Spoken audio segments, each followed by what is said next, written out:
ఇక varicose veins నుండి విముక్తి పొందండి. ఎవిస్ వాస్కులర్ సెంటర్ ఇప్పుడు మన KPHP లో గ్రాండ్ ఓపెనింగ్ ఏప్రిల్ 4వ తేదీన. నమస్తే, welcome to Suman TV news. నేను మీ సాయి. పవన్ కళ్యాణ్ ఆంధ్రప్రదేశ్ ఎన్నికల ప్రచార పర్వం మొదలుపెట్టినటువంటి కొంత సమయంలోనే మరలా ఆ టూర్ క్యాన్సిల్ అయినటువంటి పరిస్థితి. కొన్ని అనారోగ్య కారణాల రీత్యా పవన్ కళ్యాణ్ ప్రచార టూర్ని విరమించుకొని ప్రస్తుతానికి ఆ టూర్ మొత్తం కూడా షెడ్యూల్ అంతా కూడా క్యాన్సిల్ చేసినటువంటి పరిస్థితి. సో మరి ప్రస్తుతం క్యాన్సిల్ అయినటువంటి షెడ్యూల్ మరలా ఎప్పుడు రీషెడ్యూల్ చేస్తారు, మరలా ఎప్పుడు పర్యటనలో పవన్ కళ్యాణ్ పార్టిసిపేట్ చేస్తారు, దీనికి సంబంధించిన పూర్తి వివరాలు తెలుసుకుందాం. మనతో పాటు Suman TV news chief editor Keshav గారు. సార్ నమస్తే. నమస్తే. పవన్ కళ్యాణ్ జనసేన అధినేత పిఠాపురంలో 2-3 రోజులు కొంత ప్రచార పర్వాన్ని స్పీడ్ పెంచారు, ఇంకా దూసుకు వెళ్ళిపోతున్నారు అనేటువంటి సమయంలోనే అనారోగ్య కారణాలతో ప్రచారం ఆపేశారు. సో మరలా ఎప్పుడు వెళ్ళేటువంటి అవకాశం ఉంది? బ్రేక్ అయినటువంటి ప్రచారం తోటి అక్కడ కార్యకర్తల్లో ఏమైనా నిరాశ నెలకొనేటువంటి అవకాశం ఉంది? అంటే పవన్ కళ్యాణ్ పిఠాపురంలో 4 రోజులు క్యాన్వాసింగ్ కండక్ట్ చేశారు వరుసగా. అదే సమయంలో ఆయన పార్టీకి సంబంధించినటువంటి నాయకులతో సమీక్షలు, కూటమిలో నాయకులతో సమీక్షలు ఇవి నడిపారు. బహిరంగ సభలు నిర్వహించారు. తన నియోజకవర్గం అంటే ప్రజల్ని ఓన్ చేసుకునేటువంటి విధానాన్ని ఆయన మొదటిసారిగా గత ఎన్నికలతో పోల్చి చూసినప్పుడు మొదటిసారిగా పిఠాపురంలోనే ఆయన ప్రదర్శించారు. పిఠాపురానికి ఒక రూట్ మ్యాప్ కూడా అంటే రోడ్ మ్యాప్ కూడా ఇచ్చేసారు. ఇంటింటి కూడా వెళ్ళి కూడా ప్రచారం చేసినారు. ఇంటింటి ప్రచారం నిర్వహించారు. 3 మండలాలు ఉన్నాయి. 3 మండలాల్లో ఆయన కాలిబాటలో వెళ్ళారు. ఆయన నడుచుకుంటూ ప్రతి ఇంటికి వెళ్ళారు. అలానే సభలు నిర్వహించారు. ఇవన్నీ కూడా కొత్తగా ఉన్నాయి రాజకీయంగా చూస్తే కానీ, అంటే పవన్ కళ్యాణ్ సిస్టంలో. బట్ ఒకటి ఏంటంటే ఆయన నేరుగా ప్రజలతో కలవడం, కలిసేటువంటి సందర్భంలో ఎదురవుతున్నటువంటి ఇబ్బందులు, కొంతమంది ఉద్దేశపూరితంగా బ్లేడ్లు లాంటి వాటితో గాయపరిచేటువంటి ప్రయత్నాలు చేస్తున్నారని, సెక్యూరిటీ గార్డ్స్ని, ఆయనకు ఉన్నటువంటి బౌన్సర్స్ని, ఆ వ్యవస్థని ఇబ్బంది పెడుతున్నారు. ఇవన్నీ కూడా బయటకు వచ్చినాయి. ఫైనల్గా ఆయనకి వైరల్ ఫీవర్ వచ్చింది. వైద్యుల సూచన మేరకు 3 రోజులు విశ్రాంతి అవసరం అనేటువంటి, కాబట్టి ఆరోగ్యం సహకరించినప్పుడు ఎవరు చేయగలిగేది ఏం లేదు. సో అందుకని ఆయన ఒక విరామం తీసుకున్నారు. అంటే ప్రజల మధ్యలోకి వెళ్ళేటువంటి విరామం మాత్రమే తీసుకున్నారు. రాజకీయ కార్యకలాపాలకు విరామం తీసుకున్నటువంటి దాఖలాలు కనిపించట్లేదు. ఎందుకంటే ఇప్పుడు అఫీషియల్గానే ఒక అనౌన్స్మెంట్ వచ్చింది. ఆయన అవనిగడ్డ క్యాండిడేట్ని అనౌన్స్ చేశారు. అలానే ఇప్పుడు అభ్యర్థిని మార్చాల్సినటువంటి రైల్వే కోడూరు నియోజకవర్గం పైన సమీక్ష ఏదో జరుగుతుంది. దాన్ని బట్టి ఎవరిని తీసుకోవాలి, ఆల్రెడీ అక్కడ గతంలో పోటీ చేసినటువంటి అభ్యర్థి బోనాసి సుబ్బయ్య అని చెప్పని ఉన్నారు, ఆయనని కన్సిడర్ చేయాలా లేదంటే మిత్రపక్షాల వైపు నుంచి చూసేటువంటి క్రమంలో టీడీపీ కూడా సహకరించాల్సినటువంటి అవసరం అక్కడ చాలా గట్టిగా ఉంది. వైసీపీ క్యాండిడేట్ చాలా స్ట్రాంగ్ క్యాండిడేట్ ఉన్నారు. సో ఇవన్నీ కురమట్ల శ్రీనివాసులు 4 సార్లు అక్కడ నుంచి రిప్రజెంట్ చేసినటువంటి నాయకుడు, ఆయనకే మళ్ళీ టికెట్ ఇచ్చింది వైసీపీ. సో ఇవన్నీ జరుగుతున్నటువంటి నేపథ్యంలో ఒక సమీక్ష పెట్టారు. ఆయన సమీక్షలో ఉన్నారు కాబట్టి బహుశా ఈ 3 రోజులు విశ్రాంతి తర్వాత యాత్రకు కావాల్సినటువంటి ప్రణాళికని సిద్ధం చేస్తారు. అలానే ఆ వ్యూహరచన కూడా జరిగేటువంటి అవకాశం కనిపిస్తుంది. ఎందుకంటే 4 రోజులు పిఠాపురంలో పర్యటించిన తర్వాత పిఠాపురంలో ఉన్నటువంటి సమస్యలు, ఆయన పట్టు పరిశ్రమ రైతులకు సంబంధించిన సమస్యల దగ్గర నుంచి ఉప్పాడ కోత వరకు ప్రస్తావించారు. అలానే రైల్వే టూరిజం సర్క్యూట్స్ డెవలప్మెంట్తో పాటు అక్కడ ప్రజలకు కావాల్సినటువంటి అవసరాలు, ప్రధానంగా ఆ నియోజకవర్గ ప్రజలకు కావాల్సినటువంటి ఎంప్లాయ్మెంట్ జనరేషన్ ప్రోగ్రామ్స్ పైన కూడా ఒక 9 అంశాలపైన జనసేన పార్టీ అధినేత ఒక క్లారిటీ ఇచ్చారు.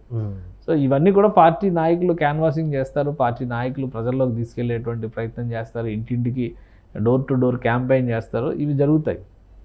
నెక్స్ట్ స్టెప్ ఏంటంటే ఆయన పార్టీలో జరగాల్సినటువంటి సమాలోచన తీసుకుని, ఎందుకంటే ఇంకా 10 రోజులు సమయం ఉంది కదా. ఇప్పుడు నోటిఫికేషన్ రావడానికి అయితే ఇంకా 15 రోజుల సమయం ఉంది. సో నోటిఫికేషన్ వచ్చేలోపు ఇవన్నీ సర్దుబాట్లు చేసుకోవాలి. అయితే ఆగిన యాత్రని బహుశా ఆయన ఇమీడియట్గా ప్రారంభించడానికి కసరత్తు చేసేటువంటి అవకాశాలు అయితే కనిపిస్తున్నాయి. తెనాలి వెళ్ళాలి యాక్చువల్గా. తెనాలి తర్వాత మళ్ళీ ఆయన ఉత్తరాంధ్ర నుంచి పర్యటన మొదలు పెట్టాలి. అంటే ఏ నియోజకవర్గాల్లో జనసేన అభ్యర్థులు ఉన్నారో అవన్నీ కూడా ఆల్రెడీ ఒక రూట్ మ్యాప్ తయారు చేశారు. నెల్లిమర్ల కానీ, అనకాపల్లి కానీ, అట్లానే విశాఖలో ఉన్నటువంటి ఇతర నియోజకవర్గాలు కానీ, కాకినాడ మీదుగా మళ్ళీ పిఠాపురం రావాలి అనేది ఒక రూట్ మ్యాప్. 9వ తారీఖున తెలుగు సంవత్సరాది ఉంది కాబట్టి ఉగాది, ఆ రోజు పిఠాపురంలో సెలబ్రేట్ చేసుకోవాలనుకున్నారు. సో నేను కూడా ఈ 3 రోజుల విశ్రాంతి తర్వాత నేరుగా మళ్ళీ పిఠాపురం వెళ్ళేటువంటి అవకాశాలు కనిపిస్తున్నాయి. లేదంటే తెనాలి మీదుగా పిఠాపురం వెళ్ళడానికి స్కోప్ ఉంది. ఒకరోజు ముందరంటే ఆల్రెడీ 3 రోజులు రెస్ట్ అన్నారు. 6వ తారీఖు 7వ తారీఖు మనం ఆ కౌంట్లో తీసేస్తే 8వ తారీఖు తెనాలికి వెళ్ళి తెనాలిలో సభా కార్యక్రమాలు నిర్వహించుకొని నేరుగా పిఠాపురం వెళ్ళడానికి స్కోప్ ఉంది. అంటే 9వ తేదీ సెలబ్రేషన్స్ మళ్ళీ పిఠాపురంలో చేయడానికి అవకాశం ఉంది. పిఠాపురం నుంచి ఉత్తరాంధ్ర పర్యటన మళ్ళీ ఆ దిశగా రూట్ మ్యాప్ చేసుకుని ఈ ఎలక్షన్ నోటిఫికేషన్స్ వచ్చే నాటికి ఒక రౌండ్ అటు ఉత్తరాంధ్ర నుంచి ప్రారంభించి గోదావరి జిల్లాల్లో పర్యటన పూర్తి చేయడానికి అయితే అవకాశాలు కనిపిస్తున్నాయి. ఇప్పుడున్నటువంటి పరిస్థితుల్లో ఎండలు కూడా తీవ్రంగా కొడుతున్నాయి తెలంగాణ కానీ ఏపీలో కానీ. దీనికి సంబంధించి రెగ్యులర్గా గ్రౌండ్లో తిరిగేటువంటి నాయకులే ప్రచారాన్ని మార్నింగ్ ఈవినింగ్ ఇట్లా షెడ్యూల్ చేసుకుంటున్నారు. అంటే మేబీ పవన్ కళ్యాణ్ ఎక్కువగా సినిమాలలో ఉంటారు, తను ఎక్కువగా ఈ యొక్క పబ్లిక్ డొమైన్లో తక్కువ ఉంటారు కాబట్టి అతను 3-4 రోజులు కంటిన్యూగా మధ్యాహ్నంతో సహా మొత్తం డే మొత్తం తిరగడం వల్లనే ఈ రకమైనటువంటి పరిస్థితి వచ్చిందంటారా? ఎందుకంటే కొంతమంది సోషల్ మీడియాలో వైసీపీ సంబంధించినటువంటి కొంతమంది దీన్ని కూడా అడ్వాంటేజ్గా తీసుకొని కామెంట్లు పెడుతున్నటువంటి పరిస్థితి. 3-4 రోజులకే అనారోగ్య పాలయ్యాడు పవన్ కళ్యాణ్, ఇంకా ప్రజలకి ఏం సేవ చేస్తాడు అనేటువంటి కొన్ని కామెంట్స్. ఒక అపోహ ఏంటంటే సినిమా హీరోలు, ముఖ్యంగా హీరోలు, మిగతా నటులు పక్కన పెట్టేస్తే సినిమా హీరోలు బాగా సుఖానికి అలవాటు పడిపోయి ఉంటారు, ఎండ కన్నెరగని సుకుమారులుగా ఉంటారు అనే ఒక భ్రమ ఉంది ప్రజల్లో. ఎందుకంటే ఒక హీరో మెయింటైన్ చేయాలంటే అతని బాడీ ఫిట్నెస్ దగ్గర నుంచి ఈవెన్ డ్యాన్సుల దాకా చూస్తే కనుక మనం వీళ్ళకంటే ఎక్కువ కష్టపడేటువంటి అవకాశం ఉంటుంది. అంటే సౌకర్యాలు ఉండొచ్చు కానీ కష్టపడరని కూడా అపోహ అనమాట. ఎండలో షూటింగ్ చేయకపోతే అన్ని లైటింగ్లు వేసి దాన్ని ఎండగా చిత్రీకరించేటువంటి అవకాశాలు ఉంటాయి. అంటే ఒక సీన్ క్రియేట్ చేయాలంటే అన్ని రకాల ఎమోషన్స్ ఎలా అయితే ఒక నటుడు ప్రదర్శిస్తారో అన్ని రకాల వాతావరణాన్ని కూడా ఎదుర్కోవడానికి ప్రిపేర్ అయి ఉంటారు. సో అది చాలా సహజంగా జరిగేటువంటి ప్రక్రియ. ఇదంతా వీరి మీద వాళ్ళు, వాళ్ళ మీద వీళ్ళు చేసుకునేటువంటి విమర్శలు, సోషల్ మీడియా స్టంట్లు తప్పితే అది వాస్తవాలు కావు. పవన్ కళ్యాణ్ ఒక సినిమా చేయాలంటే 100 రకాల కష్టాలని ఫేస్ చేసి ఆ సినిమాని ప్రజలకు కావాల్సినటువంటి అవుట్పుట్. ఎందుకంటే ఇప్పుడు ఆయన ఏదైనా ఒక సినిమా ఒక సన్నివేశం తీసుకుంటే కూడా మీరు ఆయన రోడ్డు మీద వెళ్ళేటువంటి సీన్ని స్టూడియోలో రోడ్డు సెట్ వేసి లైటింగ్ వేసి ఎండలాగా చూపించరు కదా. కొన్ని న్యాచురల్ సీన్స్, చాలా న్యాచురల్ సీన్సే కదా. ఇప్పుడు హిస్టారికల్ వచ్చిన తర్వాత మళ్ళీ స్టూడియో సెట్స్ పైన ఎక్కువ మోజు పెరుగుతున్నటువంటి పరిస్థితి ఉంది. పవన్ కళ్యాణ్ చేసే సినిమాలన్నీ కూడా సోషల్ మూవీసే కదా ఎక్కువగా. సో అంటే ఆయన ఏదో బయటకు వస్తే అలసిపోతాడు, ఇదైపోతాడు అనుకోవడం తప్పు. కాకపోతే ఏంటంటే ఆయన తిరిగినటువంటి విధానం, వరుస పెట్టి యాత్రలు చేసుకుంటూ వెళ్ళేటువంటి క్రమంలో వైరల్ ఫీవర్ వచ్చేదానికి అవకాశాలు ఉన్నాయి. ఎందుకు ఇప్పుడు ఎండలు విపరీతంగా ఉన్నాయి. నిజంగానే చూస్తే ఇప్పుడు 40 degrees ఇప్పుడే ఉంది. ఏప్రిల్ ఎండింగ్లోకి వచ్చి మే మిడిల్లోకి వెళ్ళేసరికి ఇంకెంత టెంపరేచర్స్ వస్తాయనే దాని మీద ఆందోళన ఉంది. సో ఇవన్నీ కూడా ప్రకృతి పరంగా వచ్చేటువంటివి, ప్లస్ వాటిని ఎదుర్కోవడానికి ప్రిపేర్ అయ్యి డీహైడ్రేషన్ అయిపోయి పవన్ కళ్యాణ్ గారు ఒకవేళ స్టేజ్ దగ్గర లేదా సభా వేదికల దగ్గర లేదా ఎవరింటి దగ్గర ఆయన అలా ఒరిగిపోతే ఎండ దెబ్బకి. దీనికి సంబంధించి మొన్న ఒక వార్త కూడా వచ్చింది. అంటే ఈ మేలో జరిగేటువంటి ఎన్నికల కారణంగా ఓటర్లు కూడా చాలా వరకు దూరం అయిపోతున్నారు, పోలింగ్ బూత్లకు రాలేకపోతున్నారు అనేటువంటి ఒక చిన్న వార్త కూడా కనిపిస్తుంది.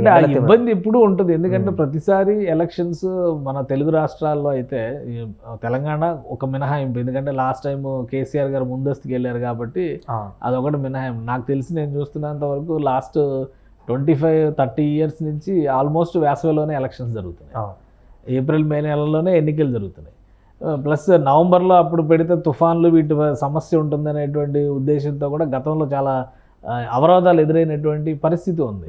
సో అందుకని వాతావరణాన్ని దృష్టిలో పెట్టుకొని చూస్తే మనది సమశీతోష్ణ మండలం, ఎటు నుంచి ఎటు చూసినా అన్ని సీజన్స్ ఒక రైట్ఫుల్ వేలో వెళ్తూ ఉంటాయి. కాబట్టి దాన్ని ప్రిపేర్ అయిపోయి మనం ఉండాలి. దానికి తగ్గట్టుగా వ్యవస్థలను మనం మలుచుకుని ముందుకెళ్ళేటువంటి ప్రయత్నం చేస్తాం తప్పితే ఎండ ఎక్కువ ఉందని అంటే అఫ్కోర్స్ ఈసారి ఒక బెనిఫిట్ ఇచ్చింది ఎలక్షన్ కమిషన్. ఇంటి దగ్గర నుంచి ఓటు వేయొచ్చు. 80 ఏళ్ల పైబడిన వృద్ధులైతే బయటికి రావాల్సినటువంటి అవసరం లేదు. అనారోగ్య కారణాలు ఉన్నటువంటి వాళ్ళైతే ఇంటి నుంచే ఓటు వేసేటువంటి ఒక వెసులుబాటుగా, ఈవెన్ ఫర్ జర్నలిస్టులు కూడా మీడియా ఫీల్డ్లో ఉన్న వాళ్ళందరూ రిపోర్టింగ్ హడావిడిలో ఉంటారు కాబట్టి ఓటింగ్ విషయంలో మినహాయింపు ఇచ్చి వాళ్ళకి పోస్టల్ బ్యాలెట్ ఉపయోగించుకునేటువంటి వెసులుబాటు కూడా కల్పిస్తామని డైరెక్ట్గా ఎలక్షన్ కమిషన్ ఆఫ్ ఇండియా ప్రకటించింది. కాబట్టి ఇంకా ఓటు వేయాలి అనేటువంటి కమిట్మెంట్ ఉంటే అనేక రూపాల్లో అనేక మార్గాల్లో ఓటు వేయడానికి ఆస్కారం ఉంది. అసలు మన ఓటుతో మనకు సంబంధం లేదనుకునే వాళ్ళ గురించి మనం ఎక్కువ మాట్లాడాల్సినటువంటి అవసరం లేదు. ఈరోజు కూడా ఎలక్షన్ కమిషన్ ఒక క్యాన్వాస్ నిర్వహిస్తుంది తెలంగాణలో. ఓట్ షేర్ ఎలా పెంచాలి, ఎందుకంటే ఇప్పుడు తెలంగాణలో చాలా రిక్వైర్మెంట్ ఉంది. ఎందుకంటే అసెంబ్లీ అండ్ లోక్సభ ఎలక్షన్స్ ఒకేసారి జరిగితే ఖచ్చితంగా పబ్లిక్ ఎక్కువగా క్యూ కట్టేటువంటి అవకాశం ఉంటుంది. ఓన్లీ లోక్సభ ఎలక్షన్స్ అనగానే కొంత నిర్లిప్తత వచ్చేటువంటి పరిస్థితి ఉంది రేపు. అందుకనే జమిలీ ఎన్నికలు అనేటువంటి నినాదాన్ని ఎలక్షన్ కమిషన్ కేంద్ర ప్రభుత్వం తీసుకుంటున్నటువంటి పరిస్థితి వస్తుంది. ఇవన్నిటిని మనం దృష్టిలో పెట్టుకొని చూస్తే తెలంగాణలో ఓటు షేర్ పెంచుకోవడం ఇంకా కష్టం కదా ఇప్పుడు. వాతావరణం కంటే కూడా ఓన్లీ లోక్సభకు ఓటు వేయాలంటే మనం ఆల్రెడీ దూర ప్రాంతాల్లో ఉన్న వాళ్ళు రావడానికి ఆసక్తి చూపించరు. ప్లస్ మనం ఆల్రెడీ లోకల్ బాడీ ఎలక్షన్స్ సమయంలో చూస్తాం 50% కూడా ఓటింగ్ జరిగేటువంటి పరిస్థితి ఉండదు హైదరాబాద్ లాంటి నగరాల్లో.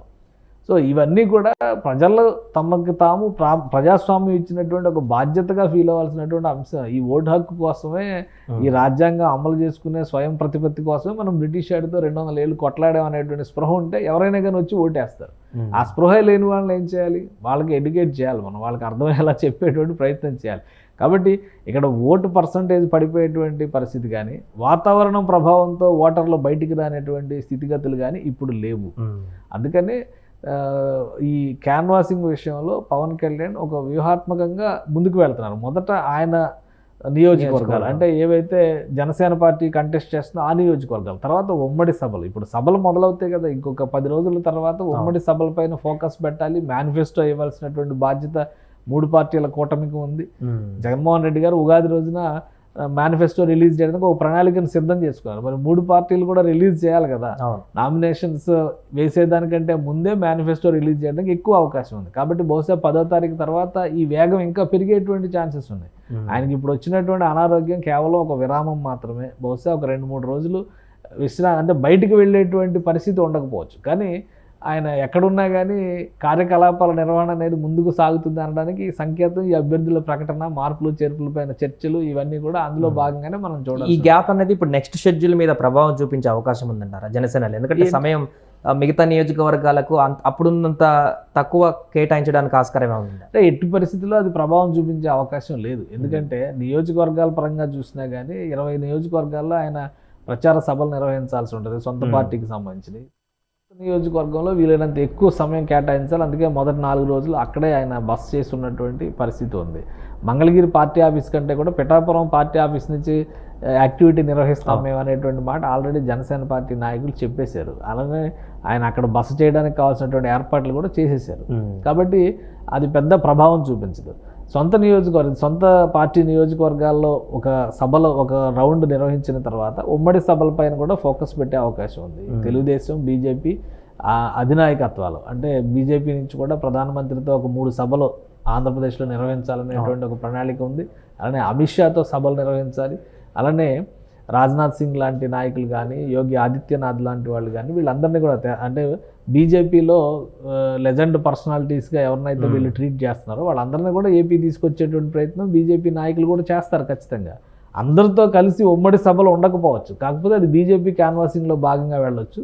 ప్రధాని లాంటి వాళ్ళు కానీ, అమిత్ షా లాంటి నాయకులు కానీ వచ్చినప్పుడు ఖచ్చితంగా పవన్ కళ్యాణ్ కూడా ఆ సభల్లో భాగం అయ్యేటువంటి అవకాశం ఉంటుంది. చంద్రబాబు నాయుడు కూడా అందులో భాగం చేసేటువంటి అవకాశం ఉంటుంది. కాబట్టి 3 పార్టీల సభలుగా మారేటువంటి అవకాశాలు ఉన్నాయి ఎక్కువ ఆ సభలు.